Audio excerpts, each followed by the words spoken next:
So this is the second video on this channel that I've started.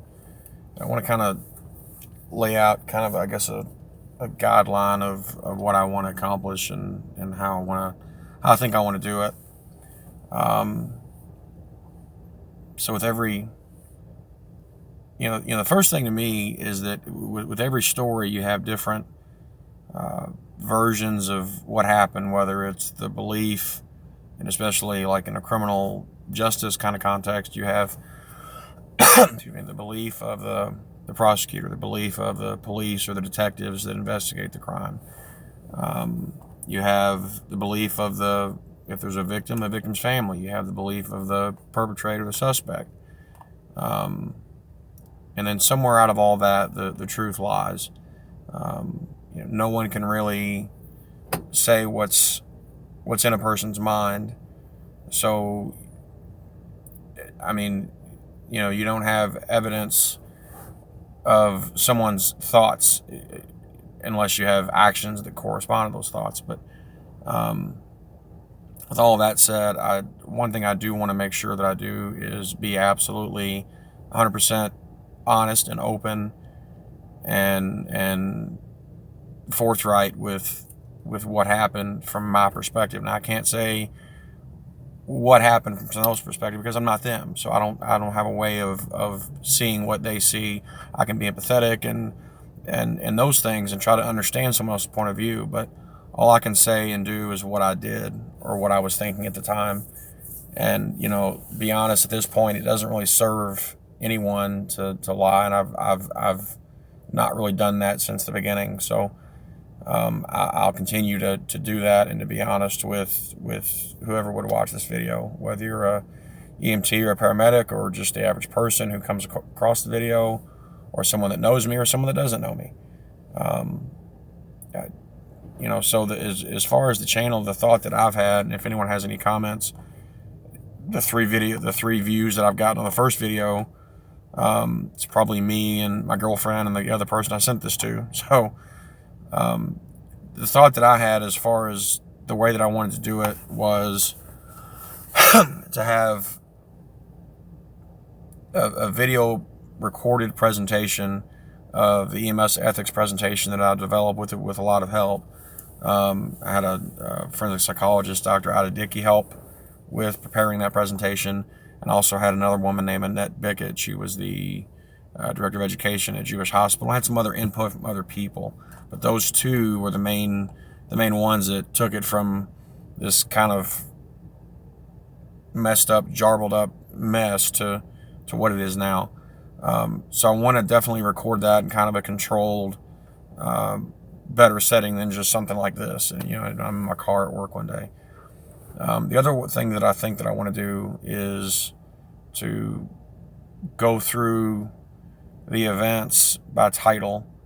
And so I want to have, I think, one video on my perspective from being arrested and what that entailed for me personally. I'm not speaking to everyone that's ever been arrested and how they were arrested. I know how I was arrested, and I can speak to that. But everyone's arrested different ways. Some people go to the courthouse. Some people are pulled over by a traffic stop and they have warrants. Some people get held at gunpoint and are taken into custody. Some people fight when they're taken into custody. I didn't do that, but for lots of reasons, and I'll talk about that later. But I think I want to have a video on like my arrest, one on the pre-trial process as far as being in jail, a video separately in and of itself on jail and what that entailed for me. I was in 3 different county jails basically. I was arrested in Clark County, Indiana, and I was brought over the next day to Louisville, to the Jefferson County Jail. And then after I was final sentenced, I went down to Todd County Jail in Southern Kentucky. There was an issue with the Department of Corrections at the time. They just had a riot. So state inmates were being housed in this other county jail while they were waiting to go to the state intake to be housed and classified. So, I've been to 3 different county jails in the area. I'm not a jail kind of person. I'm not a jail hopper. I don't have critiques and know every detail of every jail in the area. Some people I've met in the course of being in prison do. They can tell you what the canteen sheet is and what comes on what days, and it's not me. I'm not a jail person. I did go to jail. I did go to prison. So maybe have another video on my family and introduce maybe anyone who would watch these videos to them, my mom, my grandma. Talk about some of the things that I went through when I was in prison, as far as the process in Kentucky and the way that it is. That's where I was housed at, Kentucky Department of Corrections. What programs they offer, the things that I saw, as far as recidivism, people coming in and getting out and coming in and getting out and coming back, and it was just a big revolving door in some situations. The programs that I went through, I went through numerous programs. One of the ones that I went through was I became a legal aid, so I helped other inmates with their criminal cases and also some other issues, administrative hearings and those kinds of things. And that was under a consent decree in the federal court that program's mandated in Kentucky. So also release and how that was for me. I want to talk about that. I still have vivid memories, and I still have the shirt, the t-shirt, and the shorts that I was released from custody in, hanging up in my closet as a reminder of what can happen. My girlfriend this morning she had a bad dream that I was arrested, and my son, who's 11 months old, almost a year old, and her had to go to the jail to visit me. That's not going to happen. So I've been out since 2015, and by definition, I've not recidivated. I'm not a recidivant. So that's typically if you're released from custody and you go back after 3 years, within 3 years, and a lot of people do. It's about 2/3, 70 some odd percent, go back to some form of custody, whether it's jail or probation violation, parole violation, or a new sentence. And that didn't happen in my case, fortunately. There's some different variables with me than with other people. I had a support system. I didn't have a drug habit, those kinds of things.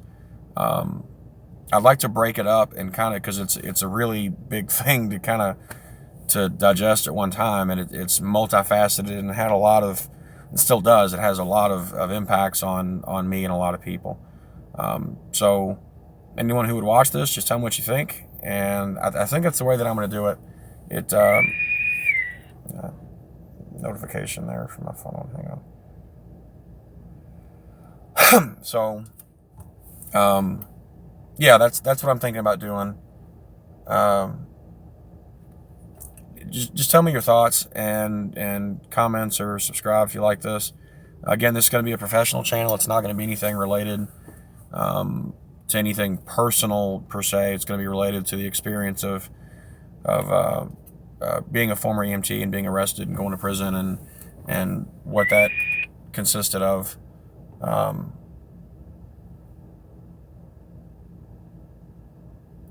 So, yeah, just tell me what you think, and I'll get off here so my phone doesn't keep going off.